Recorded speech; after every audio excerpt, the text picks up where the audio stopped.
Selam arkadaşlar. Bugün Uygur mutfağından baharatlı tavuk yapacağız. Tavuk, sebzelerden domates, kırmızı yeşil biber, pırasa, sarımsak, domates. Bu baharatlar evinizde ne baharat olsa onu kullanabilirsiniz. Rezene, tarçın, kuru zencefil, kırmızı biber, başka baharatlar. Bu salça, yani evinizde ne salçası olsa onu kullanın. Tencereye yağ koyduk. Yağın içine bir kaşık toz şeker koyuyoruz. Yağın içine tencereye koyuyoruz. Yani bu tavuk kızartıp çıkarıyor bunun için. Şeker kızarıp karamence olunca bu tavuklu koyuyorsunuz. Böyle.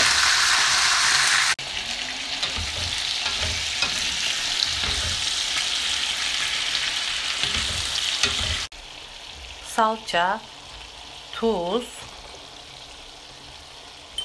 baharatlarını koyuyoruz. 3-4 dakika kavurduktan sonra patates, domates, biraz az kısmını pırasa koyuyoruz. Kavuruyoruz.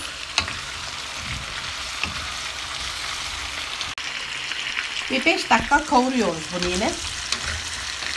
Patates kavuruyoruz. Her şeysini beraber. Kavuruyoruz. Sonra bir 4 bardak gibi su koyuyoruz üstüne. Kısık ateşte bir 20 dakika kaynıyor bu patates pişene kadar.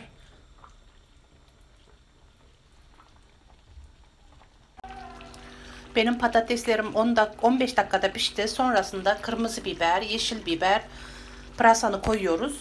Sonra bunu böyle içine sokuyoruz. Bu bir 3 dakika pişiyor.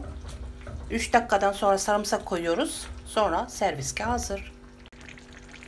En sonunda sarımsak, yeşil soğan koydum. Evde ne yeşillik olsa onu koyun üstüne. Ocağını kapatıyorum. Bir 5-3 dakika kalsın, sonra servis edeceğiz.